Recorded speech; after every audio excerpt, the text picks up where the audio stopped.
18 जातियों को लेकर के वो सड़कों पे उतरेंगे अगर सर्वोच्च न्यायालय के इस फैसले का पालन नहीं हुआ। अभी जो भारत बंद हुआ, उस भारत बंद के दौरान चिराग पासवान ने उस भारत बंद का सपोर्ट किया एनडीए में रहते हुए। तो मुख्यमंत्री से हटने से पहले महादलित जाति में पासवान को भी इंक्लूड कर दिया था। जीतन राम मांझी जी के अपने ही राजनीतिक जीवन का विरोधाभास है। महादलित आयोग को ही बिहार सरकार ने रद्द कर दिया। पंजाब हिंदुस्तान का वो राज्य है जहां पे सबसे ज्यादा दलित पॉपुलेशन प्रोपोर्शन के रूप में है। अटॉर्नी जनरल ऑफ इंडिया के उस बयान का national commission for SC and ST ने विरोध किया था। 2010 में जब पंजाब वाले को रद्द कर दिया गया तो बिहार में महादलित कमीशन बना करके महादलित अलग करके कैसे किया नीतीश कुमार ने। मोदी सरकार बीजेपी की सरकार है, बीजेपी सरकार आरएसएस से लिंक्ड है, आरएसएस का एजेंडा हिंदुत्व है। 10 में सर्वोच्च न्यायालय ने रद्द कर दिया था, उसको फिर से फाइल खोल दिया गया। कुछ खास राज्यों में कुछ जातियों ने ही सारा का सारा इसका माल बटोरा है।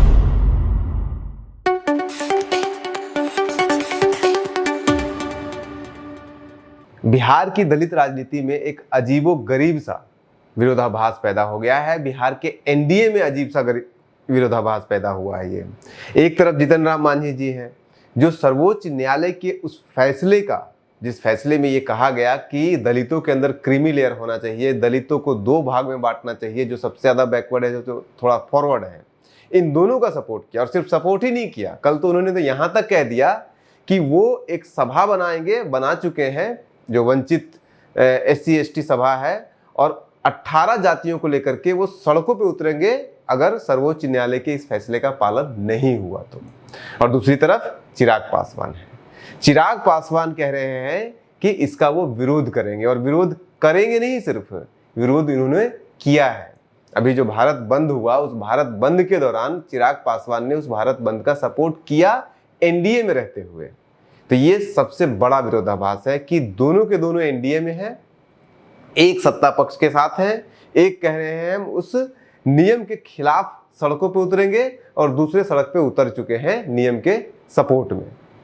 दोनों, अरे इससे बड़ा विरोधाभास क्या हो सकता है। लेकिन इस विरोधाभास के पीछे की कहानी भी बहुत इंटरेस्टिंग है।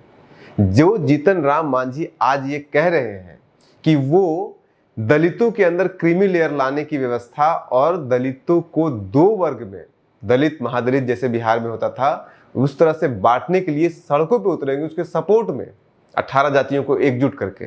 वही जीतन राम मांझी रामविलास पासवान और पासवान जाति, दुसाध जाति को 2015 में, फरवरी 2015 में जब वो मुख्यमंत्री थे बिहार के, तो मुख्यमंत्री से हटने से पहले महादलित जाति में पासवान को भी इंक्लूड कर दिया था, और बिहार की सारी दलित जातियां महादलित बन गई थी। और उसके बाद फिर उस महादलित आयोग का या उस महादलित कैटेगरी का कोई रिलेवेंट ही नहीं बचा था, क्योंकि 22 के 22 सारी कास्ट तो आपने कर दिया। सबसे ज्यादा जो वेल स्टैब्लिश स्टैंडर्ड कास्ट है, जो सबसे ज्यादा विकसित कास्ट है दलितों के अंदर बिहार में, वो पासवान माना जाता है, और उसको भी महादलित में शामिल कर लिया गया।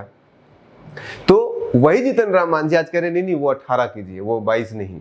अब वो पूरे देश के स्तर पर डिमांड कर रहे हैं। तो ये जीतन राम मांझी जी के अपने ही राजनीतिक जीवन का विरोधाभास है कि 15 में वो कुछ और बोले, कुछ और किया, और आज कुछ और कह रहे हैं, कुछ और बोल रहे हैं। हालांकि जीतन राम मांझी का ये जो स्टेप है, जो ये डिसीजन है, वो बहुत कैलकुलेटेड है, क्योंकि उनकी जाति मुसहर सबसे ज्यादा बिहार में पिछड़ी जाति मानी जाती है। कैसे, क्यों, ये सब कुछ हम आंकड़ों के तहत आपको बताएंगे। अब इस बात पे आ जाइए कि ये महादलित जो कॉन्सेप्ट है कि महादलित, दलित के अंदर दो होना चाहिए, एक दलित होना चाहिए, एक महादलित होना चाहिए, एक दलित के अंदर ज्यादा पिछड़े, एक दलित के अंदर थोड़े ज्यादा अगड़े हैं। जैसे कि यूपी के अंदर जाटव आपको मिल जाएंगे, जैसे कि आपको बिहार के अंदर पासवान सबसे ज्यादा विकसित मिल जाएंगे, चमार भी, या फिर रविदास जिसे कहते हैं, वो भी अच्छे खासे विकसित माने जाते हैं वहाँ पे। ऐसे ही पंजाब में आप जाएंगे तो वहाँ पे जो वाल्मीकि है वो बहुत विकसित है। हर स्टेट में ऐसे एक दो जातियां दलित के अंदर हैं जो सारे फायदे दलितों को मिलने वाले का ज्यादातर हिस्सा वो अपने पास रखे हैं, और बिहार में भी ऐसा है। और इसी को खत्म करने के लिए, इसी को कम करने के लिए, इस दलित के अंदर दलित जातियों के अंदर असमानता को कम करने के लिए अलग अलग समय पर लगातार प्रयास हुए हैं।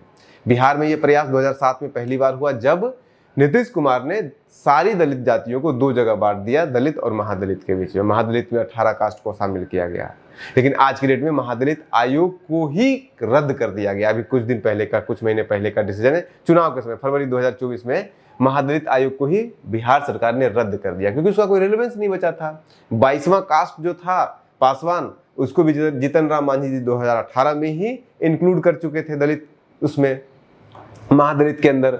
2018 में नीतीश कुमार खुद ये घोषणा कर दिए थे कि जो भी बेनिफिट महादलित कम्युनिटी के लिए अलग से किया गया था वो सारे सभी के सभी दलित जातियों को दिया जाएगा। तो कोई अंतर बचा नहीं था, रिलेवेंस बचा नहीं था, तो उसको खत्म कर दिया गया। इसकी शुरुआत हुई थी अप्रैल 2008 में। अप्रैल 2008 में नीतीश कुमार ने 18 दलित जातियों को चिन्हित करके उन्हें महादलित की कैटेगरी में डाला और उनको स्पेशल, उनके लिए स्पेशल प्रोग्राम, स्पेशल जो प्लान होता है बनाया गया, उनको स्पेशल कुछ सुविधा दी गई।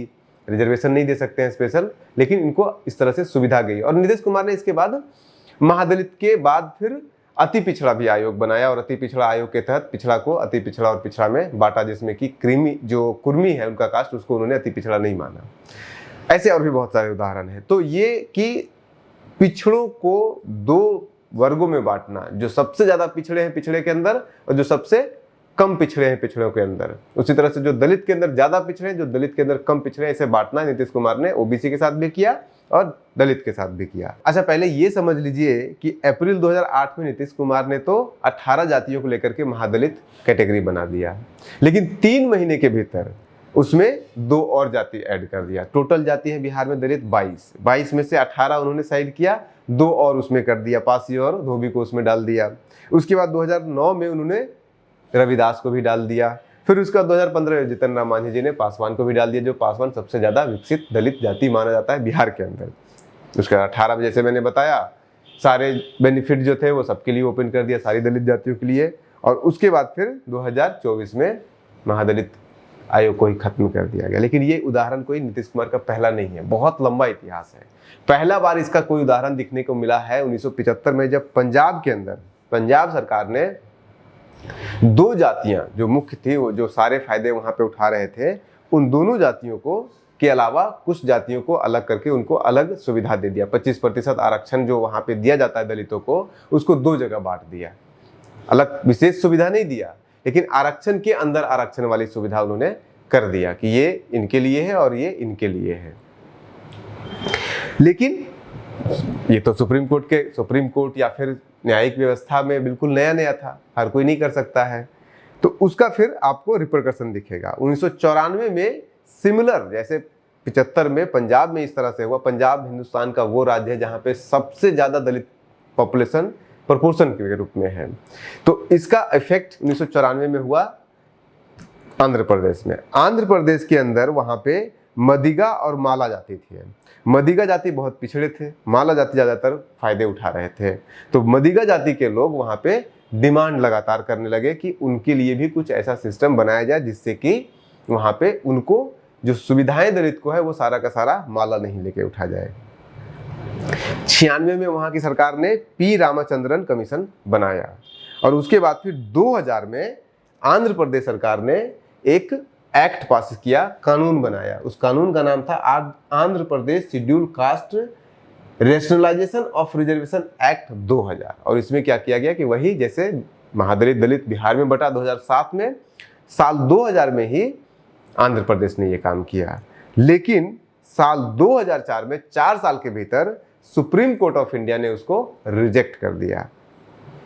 और जब आंध्र प्रदेश में रिजेक्ट हुआ तो ऑटोमेटिकली पंजाब में भी रिजेक्ट हो गया। तो जो 2 राज्य इसके पहले ये काम कर चुके थे कि रिजर्वेशन को 2 भागों में बांट चुके थे, जो सबसे ज्यादा दलित, सबसे ज्यादा पिछड़े दलित थे और जो सबसे ज्यादा अग्रणी दलित थे, उनके बीच में उन दोनों को खत्म कर दिया गया। इसके बाद फिर 2005 में अटॉर्नी जनरल ऑफ इंडिया ने ये बयान दिया कि ये पॉसिबल है कि दलित जातियों को 2 अलग अलग वर्गों में बांटा जा सकता है उनके विकास के स्तर के आधार पर। लेकिन उन्होंने ये जरूर कहा कि लेकिन ये जो बांटने के लिए रीजन जो चाहिए, तर्क जो चाहिए, वो बहुत स्ट्रांग होना चाहिए। उन 2 जातियों के बीच में गैप, जो उन 2 जातियों के बीच में असमानता है, वो बहुत बड़ा होना चाहिए, तभी ये करना पॉसिबल है। हालांकि उसी समय, उसी साल अटॉर्नी जनरल ऑफ इंडिया के उस बयान का national commission for SC and ST ने विरोध किया था, लेकिन वो मामला उसके बाद ठंडे बस्ते में चला गया। 2006 में पंजाब सरकार ने फिर से एक नया एक्ट लगा करके और फिर से उसको लागू करने का प्रयास किया, और उस एक्ट का नाम था scheduled caste and backward classes reservation in services act 2006। ये पंजाब ने किया। 6 में 75 से चल रहा था, 2000 में रद्द, 2004 में रद्द हुआ, 6 में नया एक्ट ले आया, और फिर 2010 में फिर से सर्वोच्च न्यायालय ने, भारत के सर्वोच्च न्यायालय ने उस पंजाब के उस कानून को रद्द कर दिया गया। अब सबसे बड़ी सोचने वाली बात है कि 2010 में जब पंजाब वाले को रद्द कर दिया गया तो बिहार में महादलित कमीशन बना करके महादलित अलग करके कैसे किया नीतीश कुमार ने? किया ऐसे कि रिजर्वेशन को टच नहीं किया नीतीश कुमार ने। उन्होंने स्पेशल पैकेज देना शुरू किया या स्पेशल स्कीम बनाया महादलितों के लिए। रिजर्वेशन में अलग से उनको रिजर्वेशन नहीं दिया गया है, लेकिन महादलित, देखिएगा आपकी, महादलित को अलग से रिजर्वेशन नहीं दिया गया है, उनके लिए विशेष सुविधा दिया गया, उनके लिए विशेष स्कीम बनाया गया। तो उसको सुप्रीम कोर्ट या कोई भी कोर्ट चैलेंज नहीं कर सकता है, क्योंकि ये स्टेट के पास अधिकार है कि वो समाज के किसी भी तबके के लिए विशेष सुविधाएं उपलब्ध करा सकता है, चाहे वो जाति के आधार पर कराए, चाहे वो धर्म के आधार पर कराए, या फिर वो उसके आर्थिक आय के आधार पर कराए। ये उसके अधिकार में, हक में है। इसलिए बिहार सरकार वाला रद्द नहीं हुआ, पंजाब और आंध्र प्रदेश वाला रद्द हो गया। 2010 में सर्वोच्च न्यायालय ने रद्द किया पंजाब का जो फैसला, नया एक्ट था उसको, लेकिन 2014 में मोदी सरकार आ गई, और मोदी सरकार बीजेपी की सरकार है। बीजेपी सरकार RSS से लिंक्ड है। RSS का एजेंडा हिंदुत्व है, हिंदुत्व का एजेंडा, लोग कहते हैं, ऐसा परसेप्शन है कि वो रिजर्वेशन के खिलाफ है। अब खिलाफ है या नहीं है ये हमें नहीं पता, लेकिन एजेंडा, परसेप्शन ये जरूर है। और शायद इसी परसेप्शन को स्ट्रॉन्ग करने के लिए साल 2014 में मोदी सरकार के आने के बाद सर्वोच्च न्यायालय में फिर से सुमोटो लिया गया। 5 जजों का बेंच बैठा, और वो फैसला जो 2004 में सर्वोच्च न्यायालय ने, 2010 में सर्वोच्च न्यायालय ने रद्द कर दिया था, उसको फिर से फाइल खोल दिया गया। और उसके बाद फिर 2014 से चलना शुरू हुआ ये बेंचेज का। साल 2000 में सर्वोच्च न्यायालय का फैसला आता है, और फैसला आता है क्या कि 2004 में जो सर्वोच्च न्यायालय ने फैसला लिया था कि पंजाब के उस कानून को रद्द कर दिया गया था जिसमें कि अलग अलग सुविधा प्रदान किया गया था, अलग अलग रिजर्वेशन दिया गया था, या फिर आंध्र प्रदेश में जो दिया गया था, या फिर जो साल 2010 में जो सर्वोच्च न्यायालय ने रद्द किया 2006 वाला एक्ट पंजाब का, उन सबको सर्वोच्च न्यायालय ने साल 2020 में रद्द कर दिया गया। और यहां तक बोला, वो रद्द सिर्फ इस बात को लेकर के किया गया था कि SC और ST के अंदर कैटेगराइजेशन हो सकता है या नहीं, जैसे कि बिहार में महादलित दलित किया गया और उसके लिए अलग से रिजर्वेशन मिल सकता है नहीं, सिर्फ उसको रद्द नहीं किया गया, बल्कि सर्वोच्च न्यायालय ने यहां तक बोल दिया कि SC के अंदर क्रीमी लेयर भी होना चाहिए। ये 2020 में उनका वर्डिक्ट है। 2020 वाले को लोग याद नहीं कर रहे हैं। अब फिर अगस्त 2024 में फिर से वही डिबेट शुरू हो गया है, और उसके बाद 2020 में 5 बेंचेज ने ये फैसला दिया था। उसके बाद फिर 7 बेंचेज का फिर से एक हियरिंग होना शुरू हुआ, और उस हियरिंग में सर्वोच्च न्यायालय के जो मुख्य जज हैं अभी, जैसे कि चंद्रचूड़ हैं, उनके अध्यक्षता में ये हुआ हियरिंग। और उसने भी अब जाकर के 2020 से लेकर के 2024 के बीच में ये बहस चली, और अब जाकर के ये फैसला दे दिया है। 7 में से 6 लोगों ने इस बात को सपोर्ट किया है कि नहीं, SC के अंदर कैटेगरी किया जा सकता है। ये नहीं कह रहे सर्वोच्च न्यायालय कि आप कीजिए, लेकिन किया जा सकता है, और क्रीमी लेयर भी लाया जा सकता है। अब उसमें विवाद ये था कि जो लोग इसका विरोध कर रहे हैं उनका कहना है कि जो भी SC जातियां हैं उनकी लिस्ट है, उसको छेड़ने का अधिकार सिर्फ और सिर्फ राष्ट्रपति के पास है, सरकार उसमें छेड़खानी नहीं कर सकती है। तो उसके ऊपर चंद्रचूड़ और जो बाकी जो 6 जजेज हैं उनका कहना है कि सरकार कोई नई लिस्ट SC की नहीं बना रही है, वो तो राष्ट्रपति ही बनाएंगे। वो जो लिस्ट है उस लिस्ट के ऊपर नीति बनाने के लिए, रिजर्वेशन कैसे होना चाहिए ये बनाने के लिए सरकार, और जो भी राज्य सरकार हो, चाहे बिहार सरकार हो, चाहे फिर वो केंद्र सरकार हो, वो स्वतंत्र है, ये उसको अधिकार है। इसी बात पे वहां पे वर्डिक्ट हुआ, और इसी बात पे वहां पे बहस हुआ है कोर्ट के अंदर। लेकिन सर्वोच्च न्यायालय ने यह भी कहा है कि अगर कोई फैसला किसी भी राज्य सरकार का या किसी भी केंद्र सरकार का इस मुद्दे पर दलितों को दो वर्ग में बांटना और उनके अंदर क्रीमी लेयर लाना, अगर इसके पीछे कोई पॉलिटिकल मोटिव होगा तो उसमें सुप्रीम कोर्ट ऑफ इंडिया उसमें इंटरफेयर करेगी और सुप्रीम कोर्ट के पास ये अधिकार होगा कि सरकार के सभी फैसलों को रिव्यू करे और उसको रद्द भी कर सकती है। ये अपने हाथ में सुप्रीम कोर्ट ने अधिकार रखा है। अब सुप्रीम कोर्ट का ये जो कहना है कि पॉलिटिकली मोटिवेटेड नहीं होना चाहिए, ये बोगस है। कैसे बोगस है कि आज तक इस दलित को सब कैटेगराइज करना या फिर क्रीमी लेयर उसमें लाना, ये शुरू से ही पॉलिटिकल मुद्दा रहा है। नीतीश कुमार, अब बिहार का एक एग्जांपल आप देख लीजिए। नीतीश कुमार जब आए बिहार में राजनीति में तो उन्होंने सबसे पहले दलित को महादलित दो जगह बांटा, 18 जाति को लेकर के। पिछड़ा को अति पिछड़ा में दो जगह बांटा। क्यों किया ऐसा उन्होंने? क्योंकि दलितों के वोट पर नीतीश कुमार के आने से पहले या तो लालू यादव का हक था, राज था, या ज्यादातर लोग उन्हें वोट करते थे, या नहीं तो फिर कांग्रेस के लोगों को वोट किया जाता था। नीतीश कुमार उन वोटों में से अपनी तरफ कुछ को खींचने के लिए उन्होंने दलितों को दो जगह बांट दिया। तो जो मुसहर थे या फिर जितने भी अन्य तांती हो गया, जितने भी जातियां हैं, जो दलित जातियां जो सबसे ज्यादा पिछड़ी हैं, वो सब इधर आ गए। आज भी जो चमार जाति के लोग हैं, जो रविदास जाति के लोग हैं, वो नीतीश कुमार के सपोर्टर आज भी नहीं है, क्योंकि उन्होंने महादलित में उसको इंक्लूड नहीं किया था। पासवान आज भी उनके साथ नहीं है। तो उन जातियों को उन्होंने अपने साथ लाने के लिए, अपना वोट उनका पाने के लिए उन्होंने ये महादलित कमीशन बनाया, महादलित को अलग किया गया था। उसी तरह से ईबीसी में उन्होंने किया कि अति पिछड़ों को तोड़ने के लिए, क्योंकि ओबीसी वोट पर पूरी तरह से हक था या अधिकार था या फिर पूरा सपोर्ट किया जाता था लालू यादव को, आरजेडी को। तो उस वोट बैंक को तोड़ने के लिए उन्होंने ये कर दिया कि बैकवर्ड को, पिछड़ा को अति पिछड़ा और पिछड़ा में बांट दिया। तो ये तो शुरू से ही रहा है, शुरू से ही पॉलिटिकली मोटिवेटेड रहा है। तो आगे क्यों नहीं रहेगा? सर्वोच्च न्यायालय ऐसा क्यों एक्सपेक्ट कर रही है कि ऐसा रहेगा कि पॉलिटिकली मोटिवेटेड नहीं हो? लेकिन फिर सवाल ये भी होता है कि क्या इसकी सच में जरूरत नहीं है? क्या ये सच नहीं है कि कुछ जातियां, कुछ खास राज्यों में कुछ जातियों ने ही सारा का सारा इसका माल बटोरा है, जितने भी फायदे हैं सब अपने पास रखा है? और उसका उदाहरण है बिहार में। आप देख लीजिए, पासवान पॉलिटिकली सबसे ज़्यादा स्ट्रॉन्ग है, हर तरह से इकोनॉमिकली सबसे ज़्यादा स्ट्रॉन्ग है। उसी तरह से और भी राज्यों में, जैसा मैंने पहले बताया था, यूपी में चले जाइए, जाटव लोग सबसे ज़्यादा स्ट्रॉन्ग है। इसी तरह से आप पंजाब में चले जाइए, वहाँ पे मजहबी सिख और वाल्मीकि सबसे ज़्यादा स्ट्रॉन्ग है। इसी तरह से आप चले जाइए, माला जाति जो है आंध्र प्रदेश में सबसे ज़्यादा स्ट्रॉन्ग है। इसी तरह से अरुंधतियार जाति जो है वो तमिलनाडु में सबसे ज़्यादा स्ट्रॉन्ग है, और सारे के सारे फायदे यही ले रहे हैं। तो ज़रूरत तो है।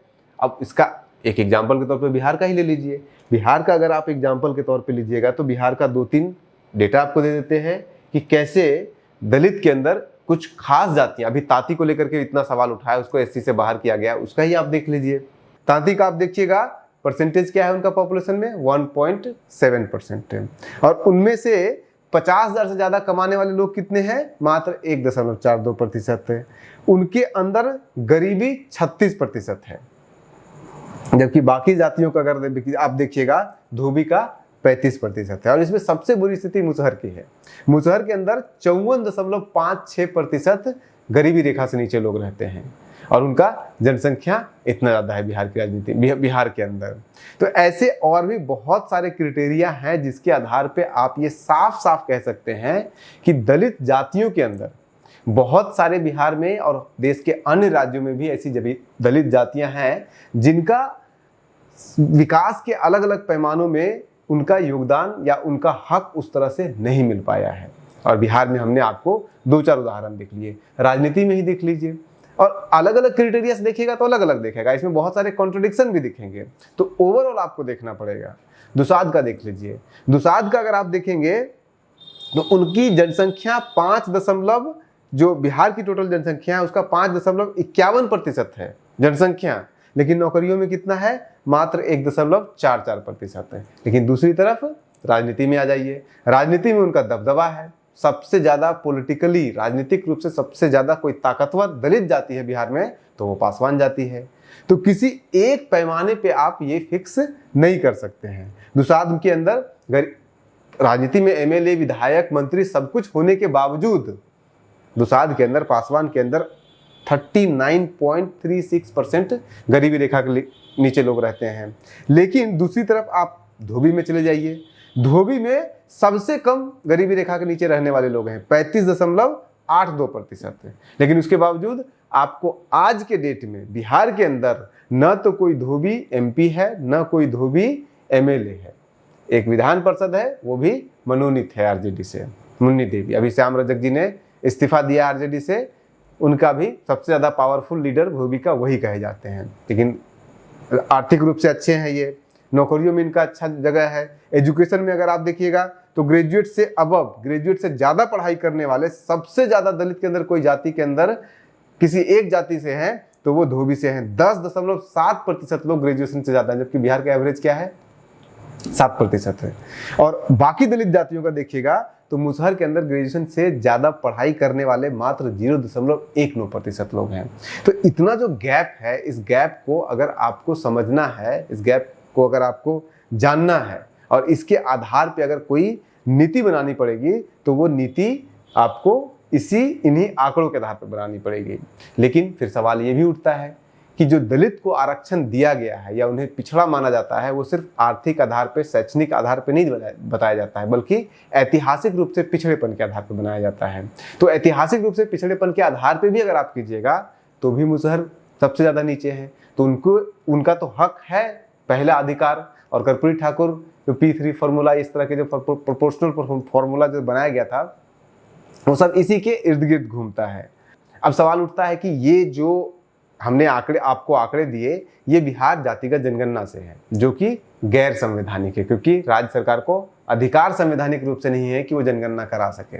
लेकिन केंद्र सरकार भी जब जनगणना करती है तो बाकी जातियों का गणना करे या नहीं करे कि उसके अंदर कितने शिक्षित हैं, अशिक्षित हैं, कितना नौकरी है, सरकारी नौकरी है, कितने इसमें करे या ना करे, लेकिन दलित के अंदर जितनी जातियां हैं वो सबका करती है। और उसके आंकड़े भी अमूमन यही बात कहते हैं। तो दलित जातियों के अंदर वर्गीकरण करने के लिए आपको अलग से कोई जातिगत जनगणना करने की जरूरत नहीं है। दलित जातियों के अलावा जो ओबीसी जातियां हैं या जो अन्य सामान्य वर्ग की जातियां हैं, उनकी गणना करने के लिए, सामाजिक आर्थिक गणना करने के लिए आपको अलग से जनगणना करने की जरूरत है, जातिगत जनगणना। लेकिन दलितों के अंदर ऑलरेडी हो रहा है, तो इसको इम्प्लीमेंट करना भी बहुत मुश्किल नहीं है सिर्फ दलित के लिए अगर आप करेंगे तो। अब इसके ऊपर सिर्फ आखिरी सवाल ये बचता है, कि जो सर्वोच्च न्यायालय के अंदर बहस हुई, इस बात पे नहीं हुई कि कौन जाति आगे है, कौन जाति पीछे है, कि इसको अधिक विशेष सुविधा की जरूरत है। वहां पे बहस इस बात पे हुई कि क्या किसी भी राज्य को, चाहे केंद्र सरकार हो या राज्य सरकार हो, उसको हक है कि वो इस तरह का संविधान के अंदर बदलाव कर दे, संविधान की नीतियों में बदलाव कर सके।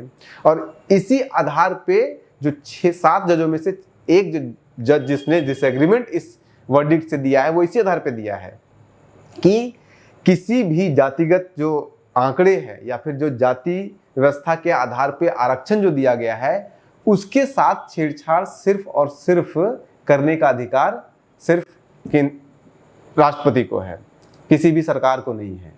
लेकिन उसके बरक्स में जो आर्गुमेंट दिया गया सर्वोच्च न्यायालय के ज़्यादातर न्यायाधीशों के द्वारा, वो ये दिया गया कि कौन सी जाति दलित है और कौन सी जाति दलित नहीं है, इसके साथ छेड़छाड़ कोई भी सरकार नहीं कर रही है, बल्कि जिस भी जाति को राष्ट्रपति ने दलित बना दिया है, उसके लिए क्या पॉलिसी होनी चाहिए, किस तरह से उस रिजर्वेशन को इम्प्लीमेंट किया जाए बेहतर ढंग से, इसके लिए ये, चाहे फिर वो क्रीमी लेयर हो या फिर वो सब कैटेगराइजेशन ऑफ दलित है, वो किया जा रहा हो, दोनों इसके आधार पे किया जा रहा है। इसलिए ये पूरी तरह से संवैधानिक है। अब इस मुद्दे पर सरकार क्या फैसला लेती है आखिरी में, ये तो सरकार को तय करना है, सर्वोच्च न्यायालय को तय करना है। लेकिन इतना तो तय है कि बिहार की दलित राजनीति में जो दलित एकता की संभावना हो सकती थी, वो इस मुद्दे के सहारे तो कम से कम टूटती हुई साफ साफ दिख रही है। दो प्रमुख दलित नेता बिल्कुल अपोजिट